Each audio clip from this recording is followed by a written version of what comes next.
आज का आजाद सिपाही अखबार आपने पढ़ा क्या? पढ़ते रहिए अपना लोकप्रिय दैनिक अखबार आजाद सिपाही। हमारे मीडिया बंधु, इलेक्ट्रॉनिक और प्रिंट, सबका आज के पीसी में स्वागत करते हैं। आप लोग समय निकाल कर आए। कृषि ऐसी व्यवस्था है, स्टेट लिस्ट है, जो परिस्थितियां वैश्विक महामारी से उत्पन्न हुई है, उससे इस राज्य को, इस देश को आगे ले जाने में यदि कोई विभाग सबसे ज़्यादा मशक्क़त करेगा तो वो कृषि विभाग। जो माइग्रेंट लेबर आए हैं, जो यहाँ पर छोटे मंझोले किसान हैं, वैसे किसान जो कर्ज ऋण से दबे हुए हैं, उन सब को लेकर सरकार ने अपनी तैयारियां की है। जब इस साल का बजट आया था तो हमने ही बजट में पढ़ा था कि कुल 2000 करोड़ रुपए की ऋण माफी होगी। हमारे राष्ट्रीय नेतृत्व आदरणीय सोनिया जी, राहुल जी, जब चुनाव का दौर था तो विभिन्न सभाओं में किसानों को कहा था कि हमारी सरकार आई तो आपके मुद्दों पर संवेदनशीलता से विचार किया जाएगा। और कांग्रेस, जो वर्तमान दौर का कांग्रेस है, यूपीए 1 बना था, आपको याद होगा पूरे देश में जब केंद्र में हमारी सत्ता थी तो 72,000 करोड़ रुपया का एक मुफ्त ऋण माफी पूरे देश में हुआ, जो पहले कभी यहाँ नहीं हुआ।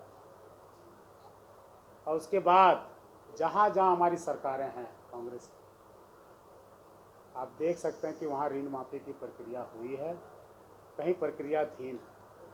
झारखंड में गठबंधन की सरकार है, हमारे राष्ट्रीय शीर्ष नेतृत्व और साथ ही हमारे माननीय मुख्यमंत्री जी दोनों ने मंच साझा किया था और कहा था कि हम किसानों के कर्ज माफ करेंगे। आपको पता है कि विरासत में जो खजाने हमें मिले वो खाली थे। चुनावी वर्ष लोकसभा और विधानसभा होने के कारण पिछली सरकारों ने खजाने को खोलकर कैश फॉर वोट इन सब के लिए इस्तेमाल किया, जिसके कारण स्थिति बद से बदतर हो गया, हालात बेकाबू हो गया और उसके बाद कोविड का चक्कर आया। इन सब झंझावतों से जूझते हुए भी हमने किसान के प्रति अपनी कमिटमेंट को, प्रतिबद्धता को अक्षुण्ण रखा। मैं आप सबको बताना चाहूँगा, आपके माध्यम से जनता को, कि किसान को हम वोट बैंक के रूप में इस्तेमाल नहीं करते। किसान का बेटा मैं खुद हूँ। किसान मेरे लिए एक परिवार है, उसके सुख दुख से वास्ता है। और ये कोई चुनावी साल नहीं, ये शुरुआत है। और शुरुआत इम्तहान के साथ है। कोविड से हम जूझ रहे हैं, पूरी दुनिया जूझ रही है, देश जूझ रहा है, हम और आप, ये राज्य सब जूझ रहा है।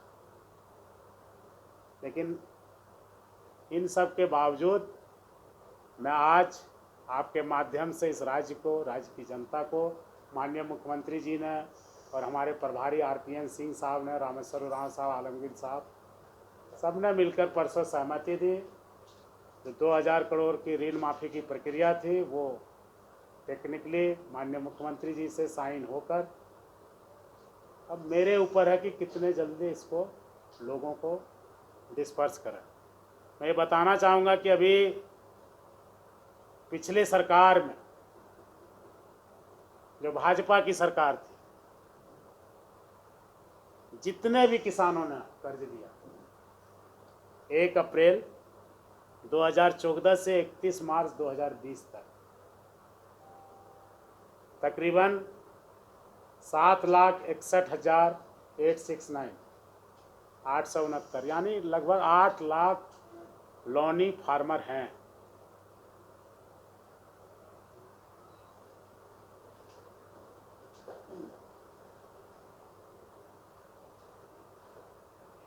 उन फार्मरों के ऋण माफी की व्यवस्था यह सरकार कर रही है। जो उस सरकार में कर्ज के बोझ तले दब गए थे, उनके भविष्य अंधेरे में था। कोई ठोस पहल नहीं किया गया था। हमने अपनी प्रतिबद्धता को दर्शाते हुए माननीय मुख्यमंत्री जी ने, हमारे शीर्ष नेतृत्व ने, गठबंधन सरकार के सभी सहयोगी ने यह निर्णय लिया कि यह काम इस साल इसी वित्तीय वर्ष में पूरा हम करने जा रहे हैं। ये ऋण माफ़ी की बात हुई। दूसरा, आपके माध्यम से माननीय विधायक, सामाजिक संगठनों के माध्यम से सब जगह ये कहा गया और देखा भी गया, हमने भी देखा कि इस साल फसल अच्छी हुई है। बारिश अच्छी होने के कारण आच्छादन अच्छा हुआ है हर साल के बनिस्बत। टोटल कल्टीवेटेड एरिया लैंड में बेतहाशा वृद्धि हुई है। ये तानाशाही हम बर्दाश्त नहीं करेंगे। कृषि स्टेट सब्जेक्ट होता है, ये कंकरेंट लिस्ट में नहीं है। देश में इमरजेंसी की हालात नहीं है। जो आपने राज्य सरकारों को बिना विश्वास में लिए जिस तरह का तमाशा पूरे देश को दिखाया, वो कभी भी साधुवाद का परिचायक नहीं है। Colourful exercise by central government हम कतई बर्दाश्त नहीं करेंगे।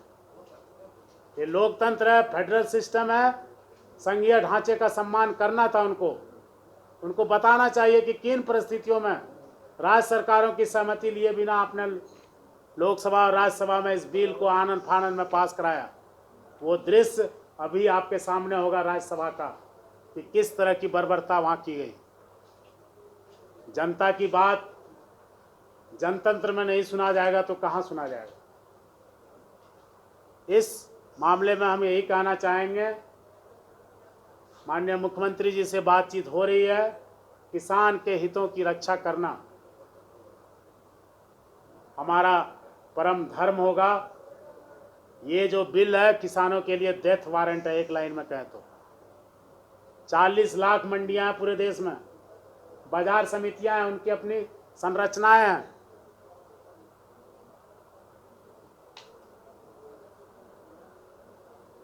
उन सब पर आज उसके भविष्य पर प्रश्न चिन्ह लग गया। खून पसीना हमारे किसानों का बहेगा और उसके उपज का दाम कोई बाहर का आदमी बैठा तय करेगा, कॉन्ट्रैक्ट प्लेयर तय करेंगे। ये कतई बर्दाश्त नहीं होगा। देश की आत्मा कृषि में बसता है।